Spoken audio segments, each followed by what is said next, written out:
Sikia wewe. Tuko kwenye mahusiano sasa hivi ni muda mrefu sana. Ndio. Mimi naamini unanipenda, hata wewe unaamini kwamba nakupenda. Kitu ambacho kimenifanya leo nikuite hapa. Mimi naomba kumpe taarifa kakako. Mimi nahitaji nikuoe. Kweli? Kweli nakwambia. Nilishakuahidi kwa muda mrefu sana. Nahitaji hilo niweze kulitimiza. So kwenda kumwambia kaka sio tatizo. So mimi nikamfikishie kaka, alafu mwisho wa siku uje ugairishe. Hapana, siwezi kufanya kitu kama hicho kwa sababu wewe mwenyewe unajua kiasi gani nakupenda. Wangapi ambao wanafanya kudanganya? Mimi nakupenda hilo mwenyewe unajua. Hata mtu aje kukuambia kwamba sikupende mwenyewe lazima ukatae kwa sababu unaona matendo yangu kwako.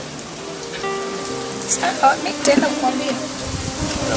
Lakini ukishamwambia nitahitaji tuweze kuonana tena ili niambie kwamba amekwambia nini ili nijue. Unajua labda naweza kuzungua.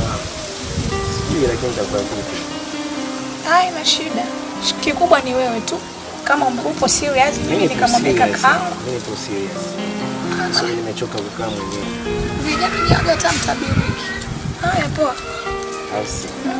Au kuna lingine? Hapa ndio hilo. Boy kamwambia ila zingatia muda. Haya poa.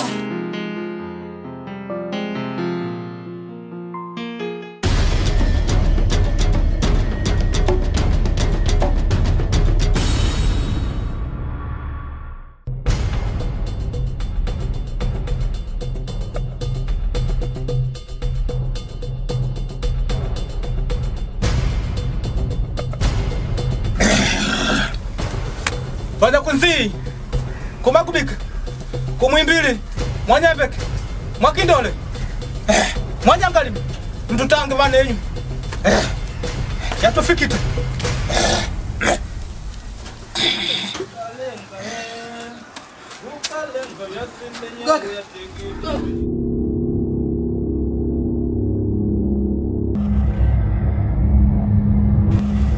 Ganga yani